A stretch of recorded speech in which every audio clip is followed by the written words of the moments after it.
আসসালামু আলাইকুম। অবিরাম বাংলার সংবাদে সবাইকে স্বাগত জানাচ্ছি। আমি শারমিন সালাম। শুরুতেই বিআরবি কেবলস সংবাদ শিরোনাম। ভোরের ঝুম বৃষ্টিতে রাজধানীর কোনো কোনো সড়কে কোমর সমান পানি, যানজট ভোগান্তিতে নগরবাসী।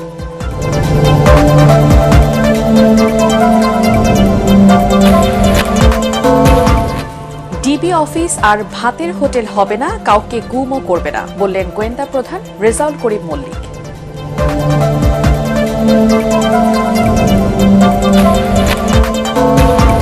সরকার পরিবর্তনে ব্যাংকিং খাতে প্রবাসীদের আস্থা বাড়ছে, কমেছে হুন্ডি, এক মাসের রেকর্ড $222 কোটি রেমিটেন্স।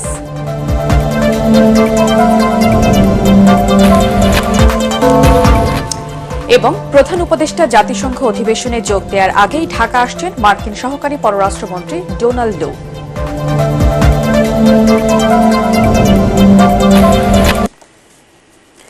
শুনছিলেন বিআরবি কেবলস সংবাদ শিরোনাম।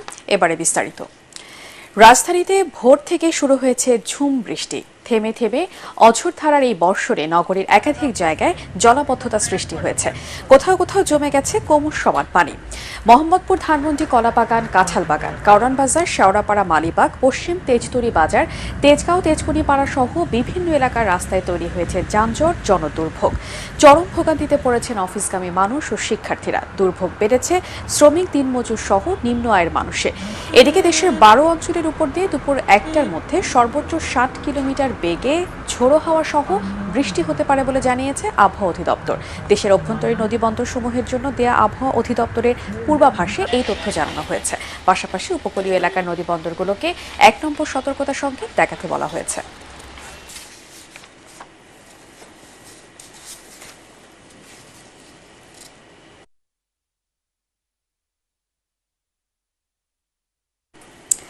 দর্শক, রাজধানী ধানমন্ডি এলাকায় আছেন আমাদের রিপোর্টার মিজান শাহজাহান। চলে যাচ্ছে তার কাছে। মিজান, ওই এলাকার এখন পরিস্থিতি কি? জলাবদ্ধতা কি কমেছে?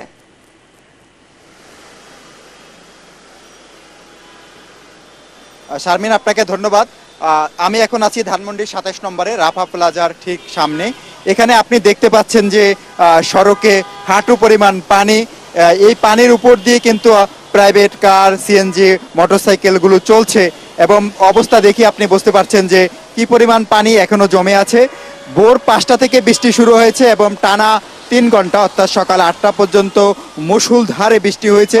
যদিও এখনো বৃষ্টি হচ্ছে একটু থেমে থেমে, কিন্তু এই বৃষ্টিতে আমি এখানে যারা ট্রাফিক পুলিশের দায়িত্বপ্রাপ্ত কর্মকর্তা রয়েছেন তাদের সঙ্গে কথা বলেছি।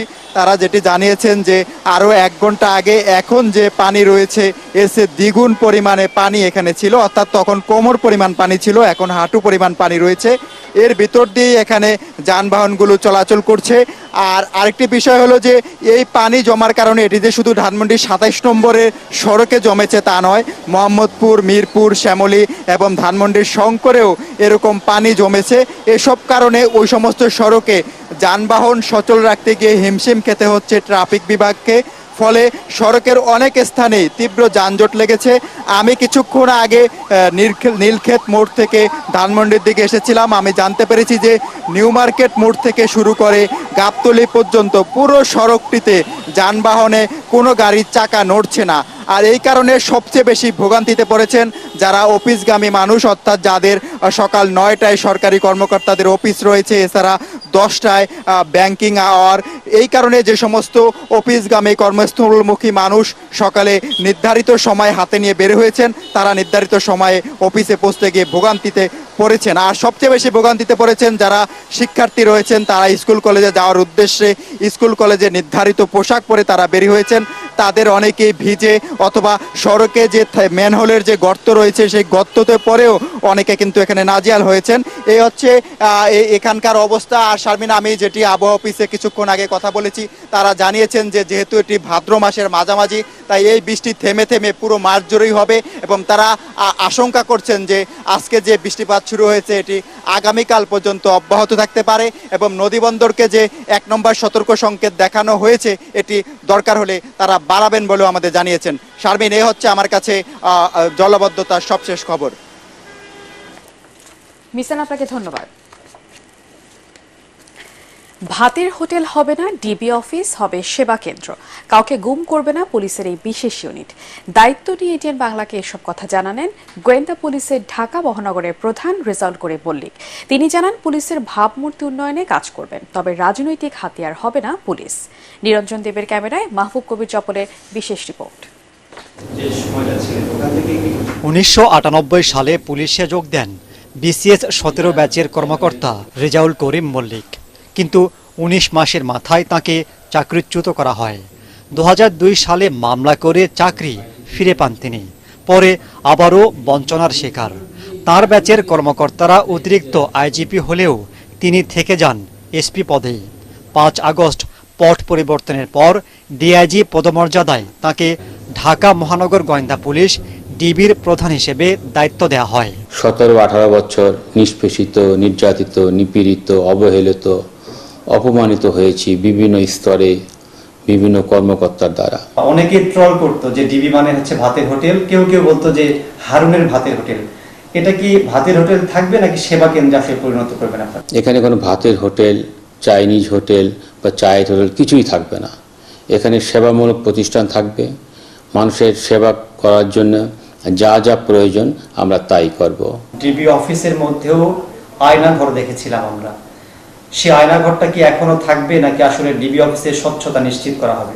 এখানে কোনো আয়নাঘর বা মানুষের কষ্ট হয় কোনো কিছুই থাকবে না। সরকার কর্তৃক আমাদের উপর যে অর্পিত দায়িত্ব, সেই দায়িত্ব আমরা যথাযথভাবে পালন করব। ডিবির সাদা পোশাকে লোকে উঠিয়ে নিয়ে গেছে, ডিবি গাড়িতে উঠিয়ে নিয়ে গেছে, এই ধরনের বিষয়গুলো বন্ধ হবে কিনা? অবশ্যই আমরা চাই না গুম খুন কোনো কিছুর সাথে জড়িত হওয়ার জন্য।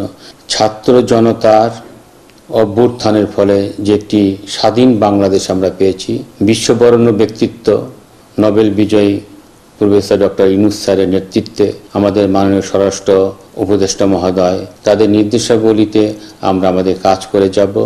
আমরা চাচ্ছি ডিবি সেবামূলক প্রতিষ্ঠান হিসেবে সারা দেশে এবং বিশ্বেও যেন ব্যাপক পরিচিতি পায় একটি সেবামূলক প্রতিষ্ঠান হিসাবে আমরা সেভাবেই কাজ করে যাব। আপনার সময়টা থেকে আপনি সেই নিশ্চয়তা দিতে পারবেন যে কোনো রাজনৈতিকভাবে ডিবি অন্তত ব্যবহৃত হবে কিনা? হবে না। বর্তমান অন্তর্বর্তীকালীন সরকার আমাদেরকে যথেষ্ট রকম সহযোগিতা করছেন এবং কোনোভাবেই এটা আমরা কাম্য করব না যে কখনো অন্যায় করে ডিবি তার কাজ করবে। এখানে কোনো রকম অরাজকতা, কোনো রকম দলাদলি, কোনো কিছু বরদাস্ত করা হবে না। ডিবির কোনো সদস্য যদি অনিয়ম করে, ইভেন আপনার বিরুদ্ধে যদি অনিয়মের কেউ অভিযোগ করে, সবগুলো বিষয় তদন্ত হবে কিনা বা তদন্ত পরে দোষী হলে ব্যবস্থা নেওয়া হবে কিনা? অবশ্যই তদন্ত হবে, সে আমি হই আর যেই হোক, তদন্ত অবশ্যই হবে এবং তদন্তের পরে যদি প্রমাণিত হয় তার বিচার অবশ্যই হবে। পরিবর্তনের যে আশ্বাস দিলেন, এই পরিবর্তনটা আসলে কবে থেকে আমরা দেখতে শুরু করব? আমাদের পরিবর্তন অলরেডি শুরু হয়েছে। মাহবুব কবির চপল, এটিএন বাংলা, ঢাকা। আটকের পর ছাড়া পেলেন 5টি হত্যা মামলার আসামি জাতীয় পার্টি জেপি চেয়ারম্যান সাবেক মন্ত্রী আনোয়ার হোসেন মঞ্জু। এদিকে লালবাগ থানার কলেজ শিক্ষার্থী হত্যা মামলায় সাবেক সংসদ সদস্য ও আওয়ামী লীগ নেতা হাজী মোহাম্মদ সেলিমের 5 দিনের রিমান্ড মঞ্জুর করেছে আদালত। ঢাকার মেট্রোপলিটন ম্যাজিস্ট্রেট আক্তারুজ্জামান জামিন আবেদন নাকচ করে হাজী সেলিমের রিমান্ড মঞ্জুর করেন। মনির হোসেন তপুর রিপোর্ট। আইডিয়াল কলেজের প্রথম বর্ষের ছাত্র খালিদ হাসান সাইফুল্লাহ হত্যা মামলায় ঢাকা 7 আসনের সাবেক এমপি হাজী সেলিমকে আদালতে হাজির করে পুলিশ। তার ফাঁসির দাবিতে বিক্ষোভ করে আইনজীবীরা। এরপর মামলার সুষ্ঠু তদন্তের জন্য তাকে 10 দিনের রিমান্ডে নিতে আবেদন করেন মামলা তদন্তকারী কর্মকর্তা। জনাকীর্ণ আদালতে এজলাসে আনার পর কান্নায় ভেঙে পড়েন হাজী সেলিম। আসামির আইনজীবী তার রিমান্ড বাতিল চেয়ে জামিন আবেদন করেন। উভয় পক্ষের শুনানি শেষে আসামির 5 দিনের রিমান্ড মঞ্জুর করেন বিচারক। কিভাবে সাইফুল্লাহ হত্যা হলো এবং এই পিছনে পরিকল্পনা, সহায়তা এবং ষড়যন্ত্রে কারা জড়িত, এই বিষয়গুলি উদ্ঘাটন করার জন্য তাকে আরও জিজ্ঞাসাবাদ করা প্রয়োজন। যে ঘটনা ঘটায় তার যে অপরাধ, যে শাস্তি, ওই ষড়যন্ত্রকারী, মদতদাতা এবং সহায়তাকারীর একই অপরাধে সে অপরাধী। সেই হিসাবে এই হাজী সেলিম এই হত্যার সঙ্গে আরো অন্য নেজার নামে যারা তার হত্যার সঙ্গে ষড়যন্ত্রের সঙ্গে তারা জড়িত। উনি তো বাক প্রতিবন্ধী, উনি কথা বলতে পারছেন না। যেহেতু কথা বলতে পারছেন না, উনাকে যদি রিমান্ডে না হয় আপনারা কি জিজ্ঞাসাবাদ করবেন? এই প্রেক্ষিতে উনারা একটু হট্টগোল করে উঠছেন। যারা আছে ডিসির নেতৃত্বে হত্যাকাণ্ডে জড়িত, সেখানে আমার কথা তো ওখানে বলা নাই, সুতরাং সুনির্দিষ্ট কোনো অভিযোগ নাই। সুতরাং আমার এই আসামির বিরুদ্ধে এই রিমান্ডের কোনো যুক্তিক কোনো কারণ নাই। রাজধানীর বংশাল এলাকা থেকে রোববার রাতে হাজী সেলিমকে গ্রেফতার করা হয়। এদিকে জাতীয় পার্টি জেপির চেয়ারম্যান ও সাবেক মন্ত্রী আনোয়ার হোসেন মঞ্জুকে ধানমন্ডি থেকে আটক করে ডিবি কার্যালয়ে নেওয়া হয়। সোমবার রাত 8টার দিকে শারীরিক অসুস্থতা সহ সার্বিক দিক বিবেচনা করে মুসলেকায় ছাড়া পান তিনি। মনির হোসেন তপু, এটিএন বাংলা, ঢাকা। ঢাকা জেলার সাবেক অতিরিক্ত পুলিশ সুপার মোহাম্মদ আবদুল্লাহিল কাফিকে আটক করা হয়েছে। সোমবার রাতে হযরত শাহজালাল আন্তর্জাতিক বিমানবন্দর থেকে তাকে জিজ্ঞাসাবাদের জন্য হেফাজতে নেয় ঢাকা মহানগর গোয়েন্দা পুলিশ ডিবি। গত 5ই আগস্ট ঢাকার আশুলিয়ায় ছাত্র জনতাকে হত্যার পর আগুনে পুড়িয়ে ফেলার ঘটনায় সংশ্লিষ্টতার অভিযোগের কারণেই মূলত আবদুল্লাহিল কাফিকে আটক করা হয়েছে।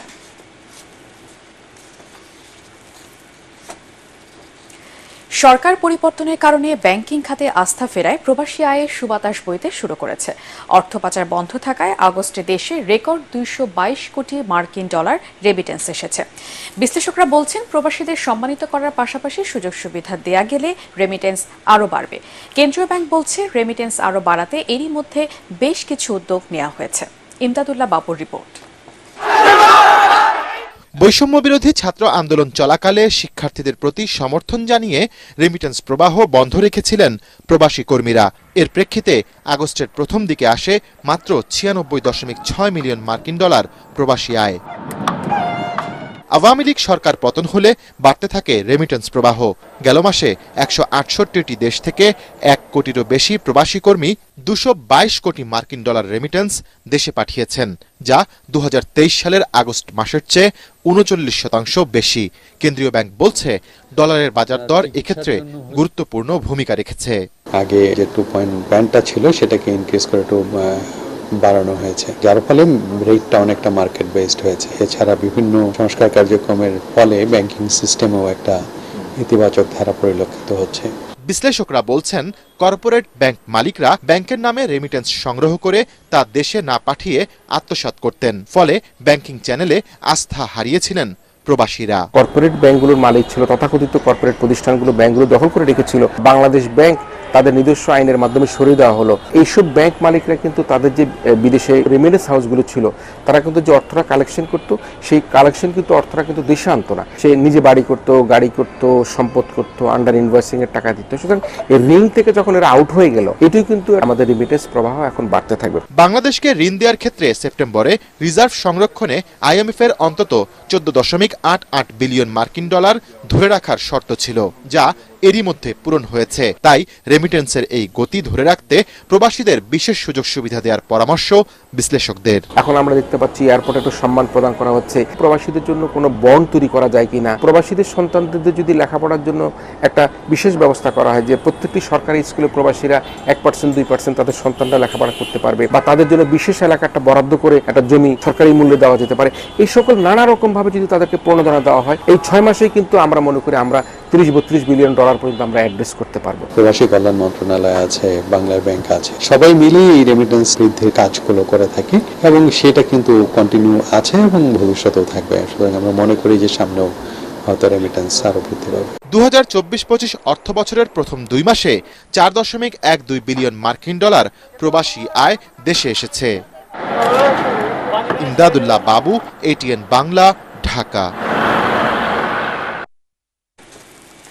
চলতি মাসের মাঝামাঝি সময় ঢাকায় আসছে যুক্তরাষ্ট্রের দক্ষিণ ও মধ্য এশিয়া বিষয়ক সহকারী পররাষ্ট্রমন্ত্রী ডোনাল্ড লু। অন্তর্বর্তী সরকারের সঙ্গে ভবিষ্যৎ কর্মপন্থা নির্ধারণের জন্য আলোচনা করতেই তার এই সফর। সবকিছু ঠিক থাকলে সেপ্টেম্বরে অনুষ্ঠিত জাতিসংঘের সাধারণ পরিষদে প্রধান উপদেষ্টা ড. মোহাম্মদ ইউনূসের যাওয়ার আগে মার্কিন দলটি ঢাকা আসবে। লু ছাড়াও প্রতিনিধি দলে রয়েছেন যুক্তরাষ্ট্রের রাজস্ব ও অর্থ দপ্তরের আন্তর্জাতিক অর্থায়ন বিষয়ক সহকারী আন্ডার সেক্রেটারি ব্রেন্ট নেইম্যান এবং জাতীয় নিরাপত্তা পরিষদের senior director Lindsay Ford.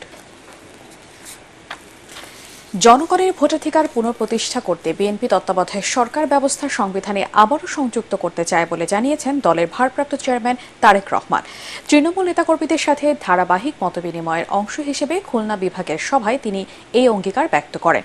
Tarique Rahman বলেন, যে বাড়িতে শহীদ রাষ্ট্রপতি জিয়াউর রহমান, বেগম খালেদা জিয়া সহ তার পরিবার প্রায় 40 বছর বাস করেছেন, সেই বাড়ি থেকে বেগম জিয়াকে যেভাবে অসম্মান ও অন্যায়ভাবে উচ্ছেদ করা হয়েছে তা দেশবাসী দেখেছেন।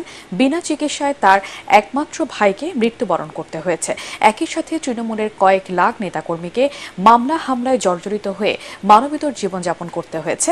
এ সময় কারো হঠকারিতায় দলের ভাবমূর্তি ক্ষুণ্ণ হলে তাদের বিরুদ্ধে দলীয় ও আইনি ব্যবস্থা নেওয়ার হুঁশিয়ারি দেন ভারপ্রাপ্ত চেয়ারম্যান। পার্টেক্স খেলার খবর।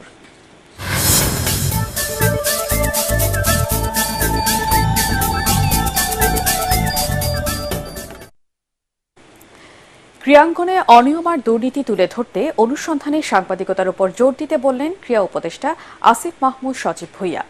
জাতীয় ক্রীড়া কমপ্লেক্সে ক্রীড়াঙ্গনের সার্বিক উন্নয়নে ক্রীড়া সাংবাদিকদের সাথে মতবিনিময় সভায় তিনি জানান, অন্তর্বর্তী সরকার একেবারে তৃণমূল থেকে কাজ করতে চায়। রিপোর্ট করছেন এস.এম. আশরাফ।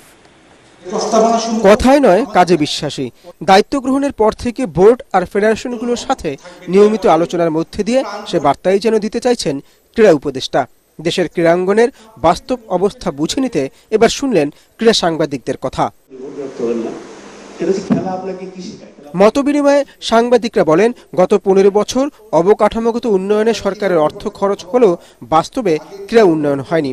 তাই তাদের পরামর্শ, স্কুল থেকে বিশ্ববিদ্যালয় পর্যন্ত খেলাটা ছড়িয়ে দেওয়ার। জেলা ক্রীড়া সংস্থা, বিভাগীয় ক্রীড়া সংস্থা এবং উপজেলা ক্রীড়া সংস্থার ব্যাপারে আমরা নির্দেশনা দিয়েছি। সেগুলোকে বিরাজনীতিকরণ করার জন্য এবং যারা ক্রীড়ানুরাগী এবং ক্রীড়া সংশ্লিষ্ট তাদেরকে দিয়ে পুনর্গঠন করার জন্য নির্দেশনা দিয়েছে এবং ফেডারেশনগুলোকেও যাতে সেভাবে পুনর্গঠন করা যায় সেই জন্য একটা সার্চ কমিটি আমরা গঠন করেছি। সাংবাদিকদের দেওয়া পরামর্শগুলো নিয়ে কাজ করার কথা বলেন আসিফ মাহমুদ। সাথে পরামর্শ দিলেন কন্টেন্ট নির্ভর না হয়ে বস্তুনিষ্ঠ সংবাদ প্রচার করার। থাম্বনেইলের সাথে বা ক্যাপশনের সাথে কন্টেন্টের মিল খুঁজে পাওয়া মাঝে মধ্যে কষ্ট হয়ে যায়।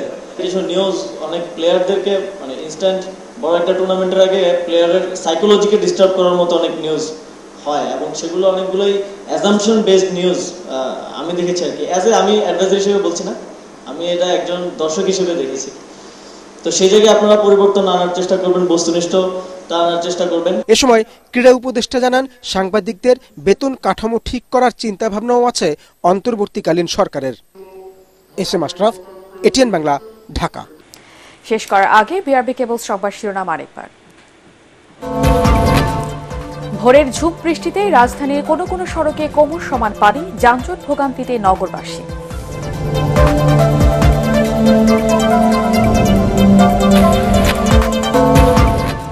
ডিবি অফিস আর ভাতের হোটেল হবে না, কাউকে গুমও করবে না, বললেন গোয়েন্দা প্রধান রেজাউল করিম মল্লিক।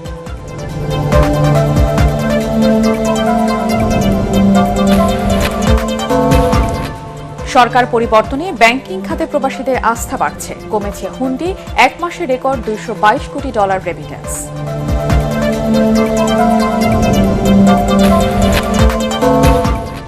এবং প্রধান উপদেষ্টা জাতিসংঘ অধিবেশনে যোগ দেওয়ার আগেই ঢাকা আসছেন মার্কিন সহকারী পররাষ্ট্রমন্ত্রী ডোনাল্ড ডো।